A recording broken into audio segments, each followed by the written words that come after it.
할렐루야. 금년에도 우리 사랑하는 가족들과 함께 행복한 시간을 가질 수 있도록 추석 명절을 허락하신 하나님께 먼저 감사를 드리고요. 또 추석 명절을 맞이해서 사랑하는 가족들과 함께 오늘 이른 아침부터 예배의 자리에 올라오신 여러분들 모두를 주의 이름으로 환영하고 축복합니다. 바라기는 사랑하는 가족들과 함께 맛깔나는 음식도 드시면서 행복한 추석 연휴를 보내시기를 바라고요. 무엇보다도 추석을 맞이해서 오늘도 하나님을 뜨겁게 사랑하는 마음으로 예배의 자리에 올라오신 여러분들에게 오늘 하나님께서 주시길 원하시는 믿음의 명문 가정들로 그렇게 세워지고 거듭나는 은혜가 있기를 주님의 이름으로 축복합니다. 그런 차원에서 오늘은 오늘 말씀을 시작함에 있어서 믿음으로 말미암아 하나님이 크게 복을 주셔서 믿음의 명문 가정을 이루었던 한 가정을 소개를 하면서 오늘 본문의 말씀을 시작을 해볼까 합니다. 미국의 물 한 잔 마실게요.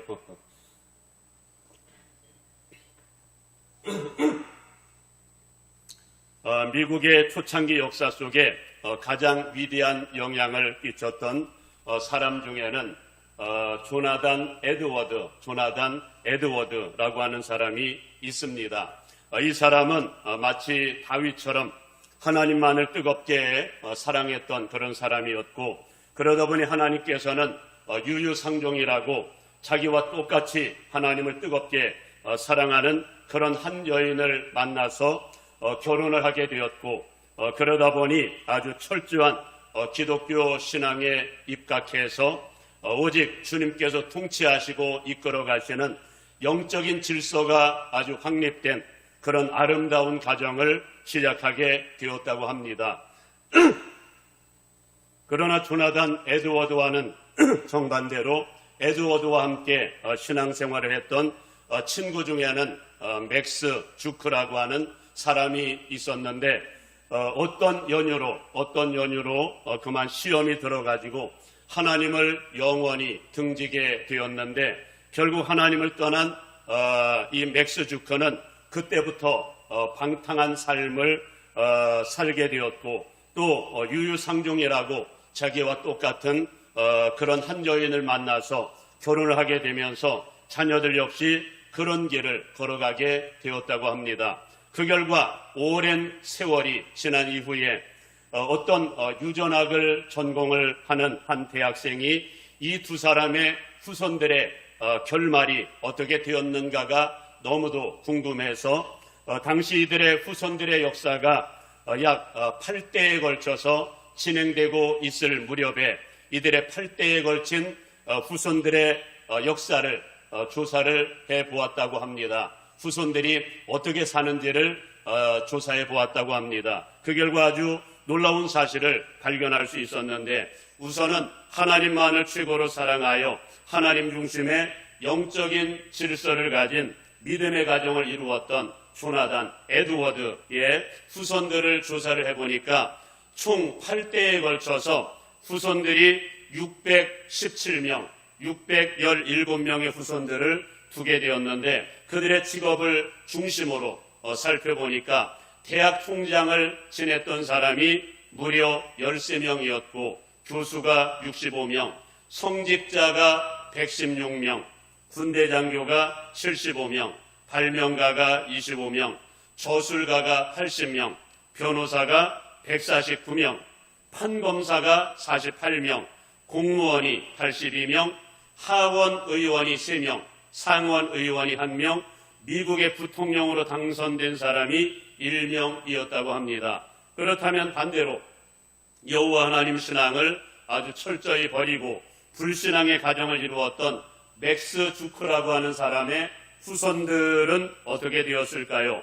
역시 8대에 걸쳐서 조사를 해본 결과 무려 그 인원은 1292명으로 많은 후손들을 두기는 했지만, 그 중에서는 불행하게도 태어나자마자 죽어버린 영유아 사망자가 무려 309명이었고 직업적인 거지가 310명, 불구자가 440명, 매춘부가 50명, 도둑이 60명, 살인범이 70명, 그저 그렇고 그런 사람이 53명이었다고 합니다. 그리고 단지 약 20명의 사람들만이 장사를 하면서 여유롭게 살아가는데, 그러나 그 중에 10명은 감옥에서 배운 기술로 장사를 했다고 합니다. 그래서 당시 뉴욕주가 이 사람들을 위해서 구제하기 위해서 쏟아부었던 공공예산이 무려 1억 5천 달러나 되었다고 합니다. 그런 차원에서 하나님께서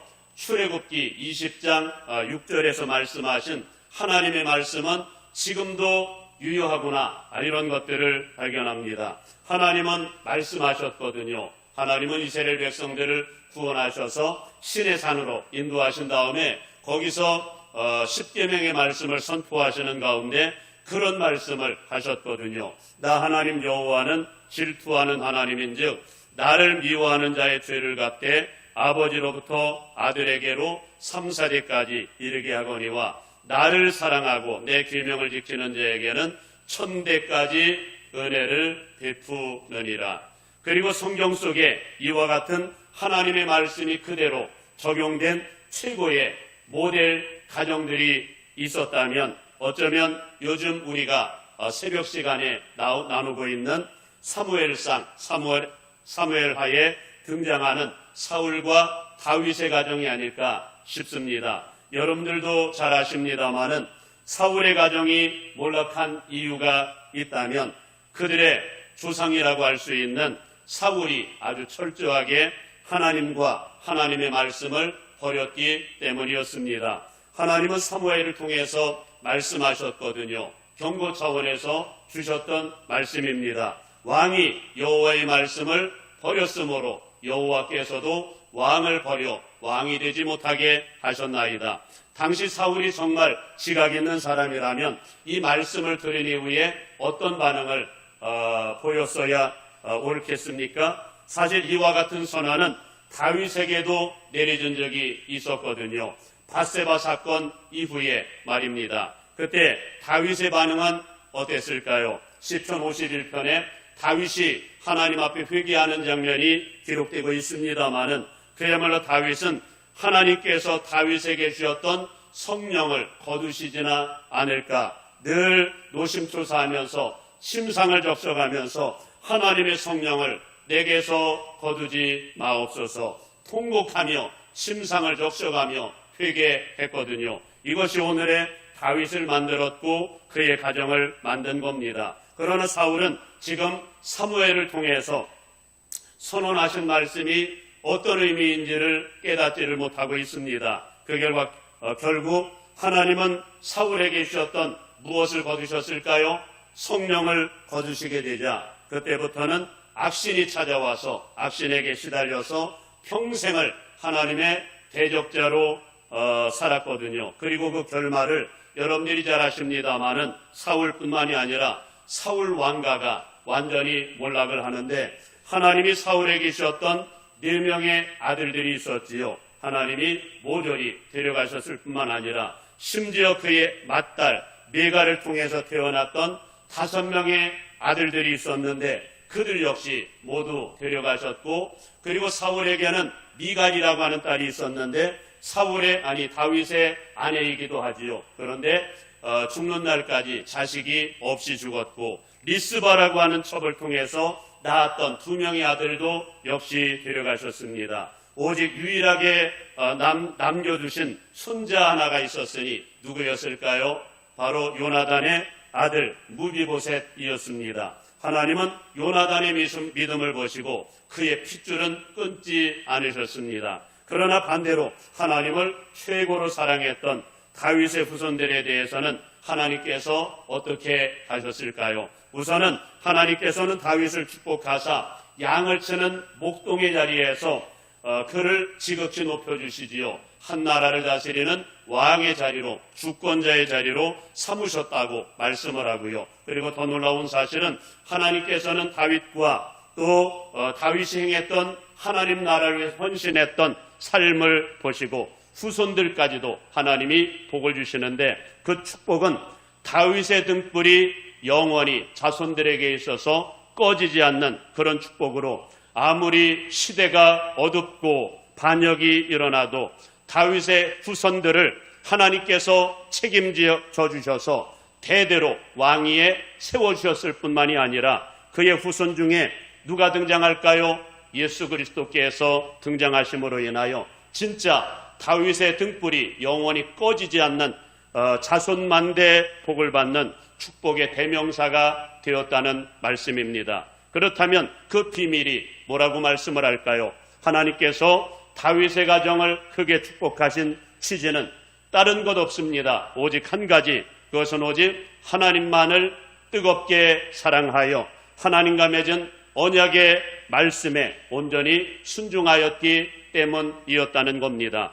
사랑하는 여러분, 바라기는 이번 추석을 맞이해서 여러분들과 여러분의 가정을 주의 이름으로 축복합니다마는, 다윗의 축복이 여러분에게 뿐만 아니라 여러분들에게, 후손들에게도 넘쳐나서 다윗의 등불이 영원히 꺼지지 않았던, 그래서 막 자손만대가 복을 받았던 그런 축복이 여러분 가정에 넘치기를 주님의 이름으로 축복합니다. 그러나 오늘은 다윗 이야기를 하려고 이 이야기를 꺼낸 것이 아니고, 오늘은 하나님을 뜨겁게 사랑하여 복을 받았던 또 다른 가정이 있습니다. 오베데돔이라고 들어보셨는지 모르겠습니다. 오베데돔이라고 하는 사람의 가정을 여러분들에게 소개를 해드리려고 합니다. 다윗은 너무도 큰 믿음의 거장이다 보니까 우리와는 다소 거리감이 있다고 느껴지는 분들이 계실지 모르겠습니다. 그래야 다윗이 걸었던 그 길을 우리가 따라갈 수 없다고 느끼는 분들이 있다면, 적어도 오베데돔이 걸었던 길은 따라갈 수 있지 않을까 싶습니다. 그런 차원에서 오늘은 하나님께서 인정하시는 명문가정이 되어서 자자손손이 큰 복을 받았던 오벳에돔을 한번 묵상을 해보고자 합니다. 그러나 오늘 우리가 오벳에돔에 대해서 깊이 알기 위해서는 오늘 본문에 먼저 등장하는 아비나답이라고 하는 사람의 가정부터 우리가 묵상해 볼 필요가 있습니다. 우선은 당시 아비나답의 가정도 레위지파 사람이었고, 오벳에돔의 가정 역시 레위지파 사람이었습니다.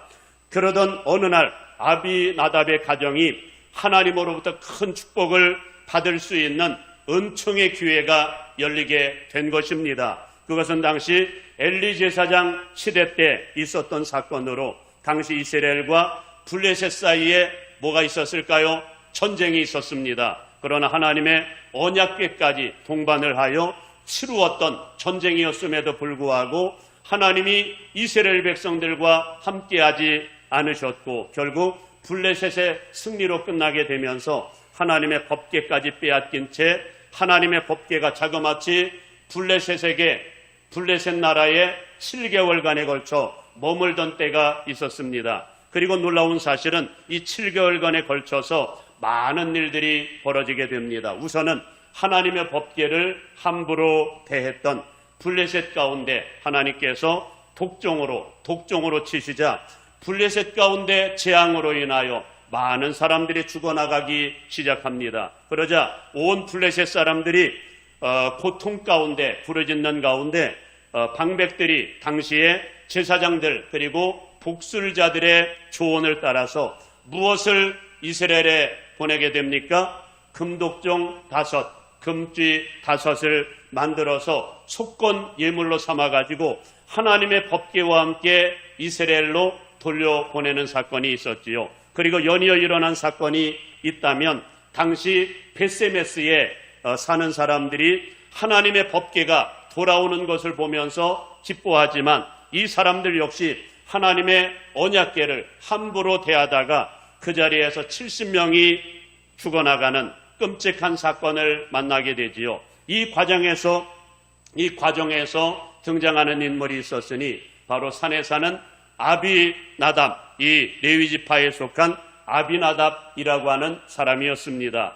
여러분, 앞서서 두 가지 사건을 보았으면 하나님을 어떻게 섬겨야 될까요? 적어도 레위 사람 아닙니까? 그래도 다른 사람들보다는 하나님 섬기는 법을 아는 사람들입니다. 그러면 하나님께서 모세 당시 아론과 제사장들이 어떻게 하나님을 섬겼는가, 이런 것들을 좀 알아보고 또 두 가지의 끔찍한 사건을 지켜보았으니 하나님께서 명하신 대로 두렵고 떨림으로 하나님을 섬기면 얼마나 좋았겠습니까? 정말 지혜로운 사람은 역사를 통해서 배우는 사람이 아닐까 싶습니다. 왜냐하면 역사는 반복되거든요. 해 아래 새 것이 없습니다. 지난 과거에 있었던 사건이 지금도 일어납니다. 그러나 반대로 정말 어리석은 사람은 지난 과거의 역사를 보면서도 아무것도 배우지 않는 사람이 아닐까 싶습니다. 그 결과 말씀에 의하면 당시 아비나답이 그의 아들 엘리아사를 구별하여 하나님의 법궤를 지키도록 명하기는 했지만 그야말로 하나님의 법궤를 지키기만 할 뿐 하나님을 향해서 아무것도 하지 않았던 것 같습니다. 여러분, 우리가 섬기는 하나님이 우리가 지켜야 될 대상일까요? 아니면 섬겨야 될 대상일까요? 섬겨야 될 대상이지요. 그 결과 사실 하나님의 법궤를 모셨으면 뭐를 받아야 정상일까요? 복을 받아야 정상 아닙니까? 왜냐하면 당시 아비나답의 가정이 하나님의 법궤를 모신 지가 얼마나 오랫동안 모셨는가 하면은 제가 당시 아비나답의 가정이 하나님의 법궤를 모신 시간을 추정을 해본 결과 적게 잡으면 약 60년, 넉넉히 잡으면 약 70년 정도를 모셨더라고요. 그렇다면 뭔가 눈에 띄게 나타나는 축복이 있어야 정상인데 아무리 눈 씻고 봐도 하나님의 축복을 받은 흔적이 전혀 없습니다. 아니, 오히려 한 가지 끔찍한 사건을 만나게 되는데 그것은 이제 다윗이 왕이 된 이후에 오랜 수건 사업이 있었거든요. 뭘까요? 하나님의 법궤를 아비나답의 집에서 예루살렘으로 옮겨오는 일이었거든요.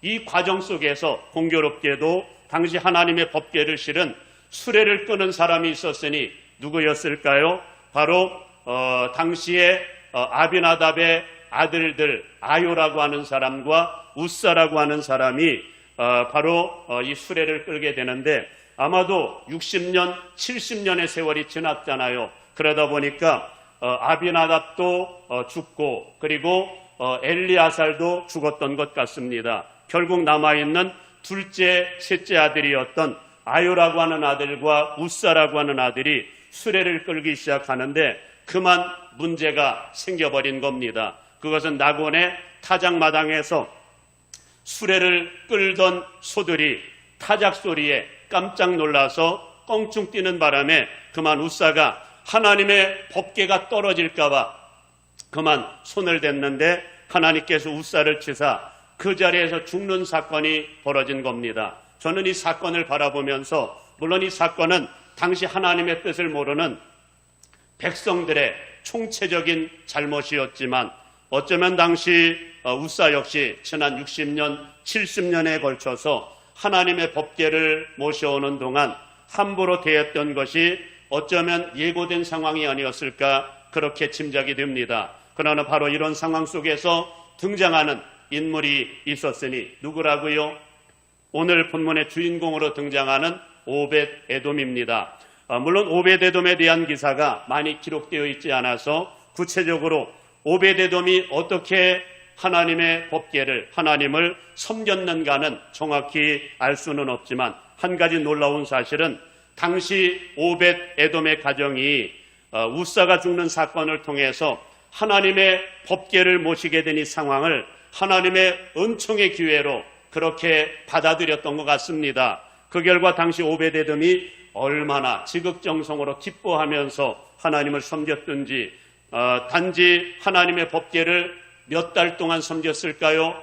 석 달, 세 달밖에 모시지 않았음에도 불구하고 하나님께서 오벳 에돔의 가정에 얼마나 큰 축복을 주셨든지 석 달 만에 온 이스라엘 백성들 가운데 소문이 날 정도였습니다. 얼마나 큰 축복을 받았는지 여러분 석 달 만에 온 이스라엘이 복을 받았다는 것을 알 정도였으니 말입니다. 그래서 저는 당시 오베데돔이 어떻게 하나님을 섬겼기에 이토록 복을 주셨을까 추적을 해본 결과 앞서서 오베데돔은 총 3가지의 사건을 지켜보았거든요. 우선은 블레셋 사람들이 법궤를 함부로 대하다가 수많은 사람들이 독종으로 죽어나가는 것을 지켜보았고, 베세메스 사람들이 함부로 대하다가 70명이 죽어나가는 그런 사건도 지켜보았고, 우사가 죽어나가는 사건도 지켜보면서 우선은 두렵잖아요.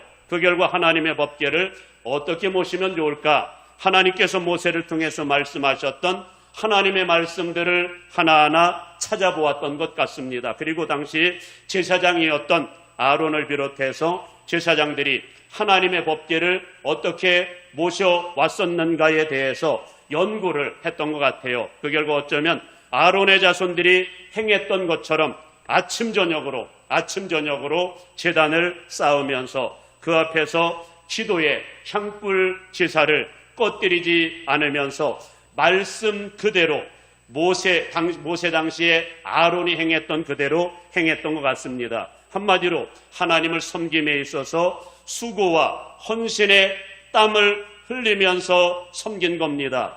그 결과 오늘 말씀에 의하면 다윗이 오벳 에돔의 가정이 복을 받는 것을 보면서 그제서야 하나님의 법궤를 예루살렘으로 옮겨올 용기를 얻었다고 말씀을 하죠. 이 말씀은 다른 표현으로는 다윗이 오벳 에돔을 통해서 하나님의 말씀을 깨닫게 되었고 어떻게 하나님을 섬길지를 거기서 배우게 되었다는 겁니다. 그리고 그 비밀은 바로 우선은 하나님께서 모세를 통해서 명하셨던 말씀대로 하나님의 법궤를 모셔야 한다라고 하는 것과 또 한 가지는 하나님의 임재와 역사가 있는 예배를 위해서는 반드시 수고와 헌신의 땀을 흘려야 한다라고 하는 사실을 깨닫게 된 겁니다. 그 결과 다윗은 처음 경험했던 시행착오를 2번 다시 반복하지 않기 위해서 우선은 하나님께서 명하신 말씀대로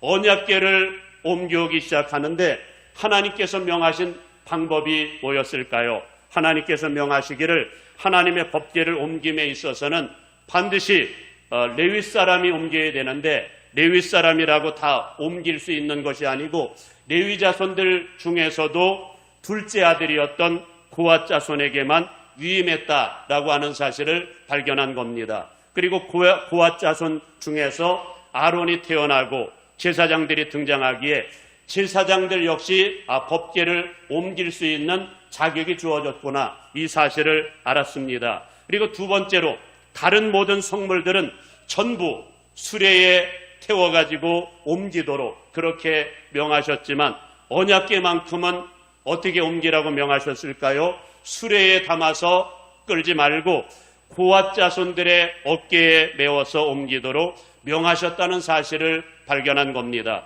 무엇을 말씀하시는 것 같습니까? 하나님을 섬김에 있어서 너무 쉽게 섬기지 말고 하나님을 섬김에 있어서 하나님은 수고와 땀을 원하신다. 그런 말씀이지요. 그리고 또 한 가지 처음 아비나답의 집에서 법궤를 옮겨올 때는 하나님께 번제와 화목제를 올려드리지 않았지만 2번째 언약궤를 옮길 때에는 어떻게 할까요? 지극정성을 담은 번제와 화목제를 올려드리는데 역대상의 말씀에 의하면 살찐 송아지 7 그리고 살찐 순양 7을 구별하여 번제와 화목제로 올려드렸다고 말씀을 하지요.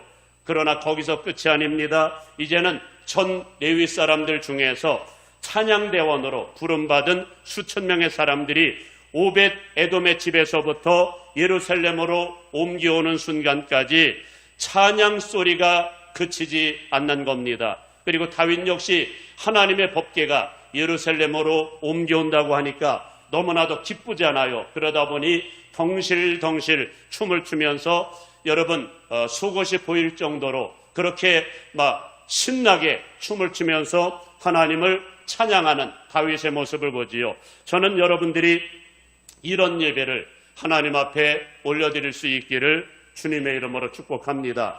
오직 하나님의 면전에서 성령의 세술에 취하여 사람들은 눈에 들어오지 아니하고 오직 하나님만 바라보면서 그렇게 하나님을 예배하는 그런 하나님의 사람들이 되기를 축복합니다. 그런데 여러분, 그뿐이 아니었습니다. 이런 방법으로 하나님의 법궤를 예루살렘으로 옮겨와서도 또다시 막 지극정성을 다해서 번제와 화목제를 올려드리고 있는 모습을 발견하고요. 그 이후에는 레위인들, 제사장들을 총동원해서 아예 순번을 정하여 매일 아침 저녁으로 제사와 그리고 찬양 소리가 그치지 않게 한 것입니다. 그 결과 다윗의 장막은 겉으로 볼 때는 여러분 너무도 초라했지만 사실 하나님의 임재와 역사가 가장 강력해서 어쩌면 역사 속에 하나님께서 가장 행복해 하시고 그리워하시던 그런 때가 있었다면 다윗의 장막이 있던 때였다는 것이지요.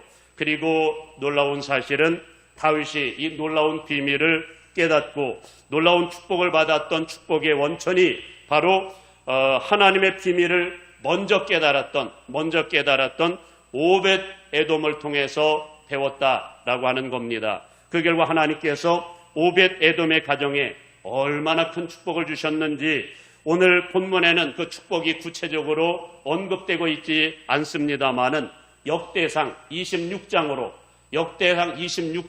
건너가서 보면 하나님께서는 당시 오벳 에돔의 자손 전체를 한 사람도 빠짐없이 복 주시는데 당시 오벳 에돔의 허리에서 나온 자녀들과 그리고 후손들이 무려 62명이나 되었는데 그 후손들 전부를 하나님께서 무엇으로 삼으셨다고 말씀합니까? 하나님의 성전의 문지기로 삼으셨다고 말씀합니다. 하나님의 성전 문지기, 그러니까 혹여 한직으로 생각하는 분들이 계실지 모르겠습니다만은 당시 하나님의 성전 문지기의 권세는 어쩌면 제사장 다음이었던 것 같습니다. 왜냐하면 이들은 당시 성전 출입만 관장하던 사람들이 아니고 성전 곳간도 이들이 관리를 했기 때문입니다. 그 결과 당시 문지기들을 향해서 성경은 능력 있는 사람들 그렇게 표현을 하고요. 하나님께서 능력 주신 사람들이라는 표현을 하고 있는 것으로 보아서 당시 문지기들은 아무나 할 수 있는 일이 아니었다는 것과 마치 제사장들처럼 하나님께서 특별히 은혜를 베푼 하나님의 사람들이 세워졌다라고 하는 말씀입니다. 그러니 당시 오벳 에돔의 가정이 얼마나 복을 받은 것입니까? 한두 사람도 아니고 62명 전체가 그 축복을 전부 받았으니 말입니다. 그러니 가히 믿음의 명문가정이라고 표현해야 옳지 않을까요? 사랑하는 여러분, 하나님께서 우리에게 복 주실 때 우리의 신앙의 연수를 보시는 분이 아니라는 것입니다. 짧은 시간 섬겼어도 어떻게 섬겼느냐, 그것이 중요하다, 이 말씀을 하고 하시길 원하시고요. 특히 하나님이 요구하시는 예배자는 수고와 땀을 올려드리는 제사를 원하신다, 그런 말씀입니다. 하나님의 임재와 역사를 위해서 기도의 땀을 흘리기를 원하시고요. 또 말씀을 준비할 때는 말씀에 땀을 흘리길 원하시고요. 찬양할 때는 다윗처럼 아주 열광적인 그런 찬양의 땀을 흘리기를 원하시고요. 또 하나님께 드려지는 예물에 있어서도 7마리의 수송아지, 7마리의 살찐 순양을 올려드린 것처럼, 그리고 쉼없는 제사와 찬양이 아침 저녁으로 다윗의 장막 가운데 울려 퍼졌던 것처럼 하나님은 헌신의 땀을 담아서 올려드리기를 원하신다는 겁니다. 수고의 땀, 기도의 땀, 헌신의 땀을 담아서 말입니다. 그래 바라기는 여러분들 모두가 다 살아있는 예배자들이 다 되어서 여러분들을 통해서 여러분들의 자녀와 여러분들의 후손들까지 하나님이 복을 주셔서 진짜 명문 가정들로 자손만대 복을 받기를 주님의 이름으로 축복합니다.